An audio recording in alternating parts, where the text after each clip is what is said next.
before I actually get into the battle, I wanted to just, let Vlad TV's fan base get a sense of, some of your history and everything, especially with Cassidy. How did you two become acquainted? A friend of mine had met him, you know what I'm saying? They was at a car lot, and Cass was getting this shit hooked up. Nice little Escalade. My man's is in the NBA. Shout out to Bobby Simmons.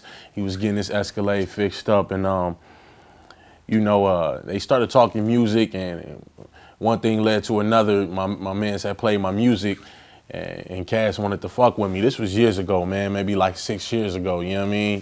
He seen the potential that people didn't get a chance to see back then. He kind of like, being a hip hop artist and knowing what he doing with them bars, he kind of was able to, hear what people couldn't hear. So, he gave me a shot, bro. I came out there, and I've been fucking with him ever since. It's like '08. How often do you guys see each other? Oh, man, shit, a couple times a year, man. I go out there all the time, like, New York, Philly, Jersey. That's like, what I'm saying, my second home, bro. I travel all the time, so I get to see him a lot, and he come out here sometimes, too. So, we get it in often. How old were you when you first got into rapping? Man, high school, man. I started rapping maybe 16, losing battles. I ain't gonna lie, I was in high school. It was a lot of niggas I thought was nice, you know what I'm saying? Like, took a couple L's back in high school, once I took it serious, though. I think I was probably like 19, 20, you know what I'm saying? Just trying to get my flow right. And I didn't really want to jump in ciphers and nothing like that or battles until I knew I was ready to do it, you know what I mean? Well, I mean, coming up, were you battling coming up? Yeah, man, actually, that's how I started rapping, bro. I used to chill with my boys. We go hoop, you know what I'm saying, go home, maybe light up one L and turn on beats. And niggas, I ain't really know nothing about rapping. Like, I ain't know nothing about bars, no nothing. We was just all freestyling, you know what I mean? So, we was doing it so much. And one day my boy was like, yo, man, you sound kind of nice last night when we, you know what I mean? He like, maybe you should, maybe you should take the shit serious. I had did little battles in high school, but I never took it, that serious. Like, shit, a week later, I went home, wrote raps for a whole week, and a week later I jumped into a battle on Power 106 with Felly Fail. I ain't never looked back after that. Dope. Well, I mean, seeing how things have evolved with battle rap today, you have the big stages. Sometimes, you still have small room battles and stuff like that, but they're all, for the most part, paying pretty well. Would you like to get down with the Smack, URL, King of the Dot film on TV battle sometime in the future? Yeah, man, without a question. Actually, we've been talking about it, me and Cortez, we've been having a little words, back and forth. We actually battled back in '06 on Fight Club. And I won, you know what I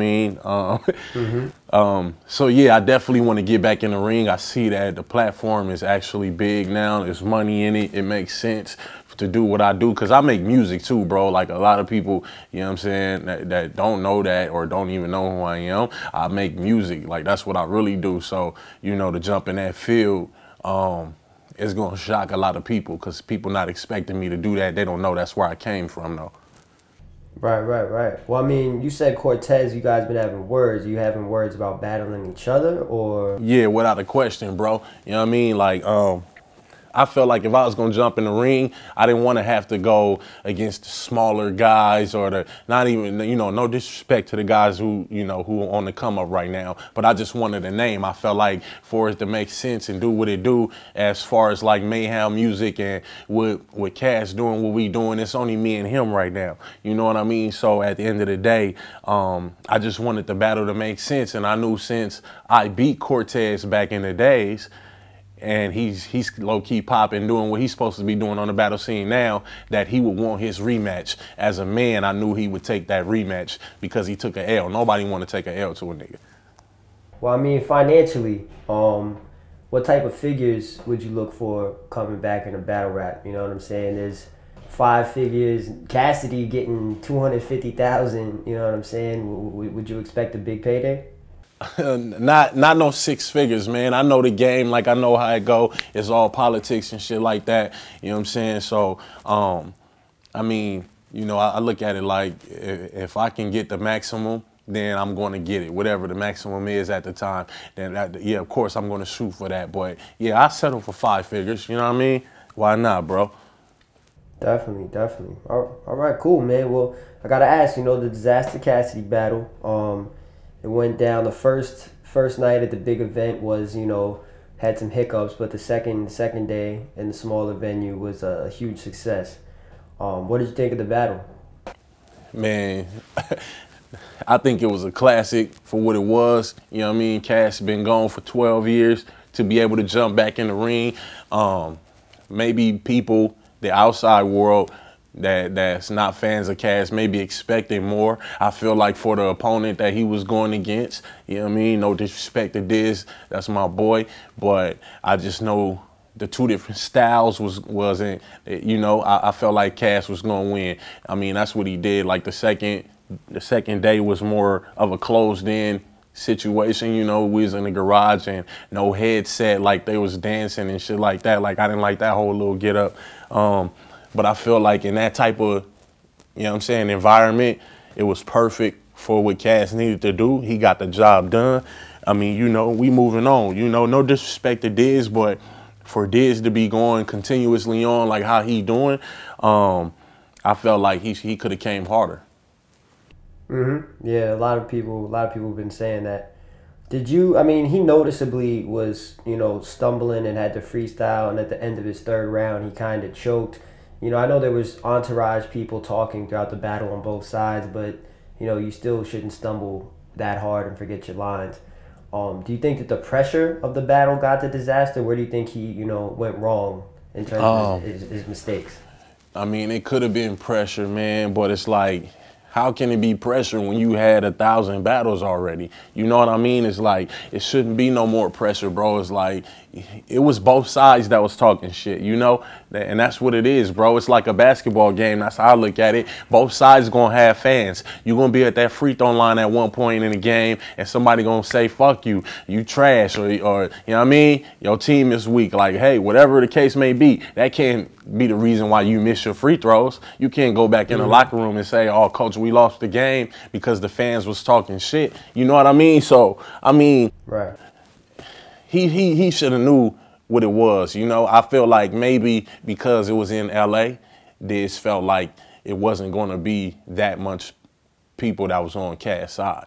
So that's probably the part where it got, you know what I mean, a little frustrating, and he got intimidated because the dude is not from out here, and he came to this side with a lot of people that came to support him. So, you know, I mean, I could see how he got a little frustrated or, let's say, intimidated.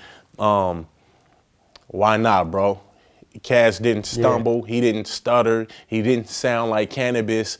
You know what I mean? So I felt like that's probably what Diz was leaning on, because he didn't take Cass serious. He took it as a joke. Like, if you listen to the interviews and shit, oh yeah, Cass ain't ready. I'm gonna cook him. I wrote better than Eminem, and I did this and I did that. And it's like, you know, I feel like he psyched himself out. You know what I mean? He made himself believe that Cass wasn't ready. So when he heard that he was ready, it fucked him up. Do you think that Dizaster kind of fell short in representing for the battle culture? Because now a lot of other mainstream or industry artists, you know, probably feel a boosted ego, like, you know what, anyone could jump in the ring with these cats. They're not that serious. I mean, it's just common sense, bro. Wouldn't you know, look, think about it. Like, if you lived on a block with a bully, right? And that bully fucking everybody up. He fucking everybody up. He set the fight up with your big brother, and your big brother is not a fighter. He a nerd, college student, you know what I mean? But your moms ain't teach y'all to be no fucking wimps. You go outside and you see your big brother get into it with that bully, and he fucked that bully up. It's like, shit, anybody could take the bully on, you know what I mean? It's kind of like, it's kind of like, look how many people test Suge Knight after he got knocked out by old boy. I don't know who old boy is. I don't know Suge Knight either. No disrespect to neither one. But just think about it, like, after that situation, you see a whole bunch of confrontation now with Suge Knight. People trying to get into it with Suge Knight. They trying to try his hands to see if they could do it too. You know what I mean? Because they seen that he got knocked out by somebody. So it's the same thing with the battle world, man. Like, yeah, at first industry artists was afraid maybe to get in. I mean, I know that some of these industry artists didn't want to get in the ring with these battle guys because they got something to lose. So they don't want to lose to one of these guys, and now that fucks up what they got to do for sales, or, you know, keeping a buzz at the top or where it's supposed to be. You know what I mean? So him losing, yeah, I feel like it's probably 1 million industry artists right now that's making calls, ready to get this money, ready to get paid $1 million, ready to get paid more than what Cass got paid, because they feel like they at a point in life where they need to be. So, you know what I mean?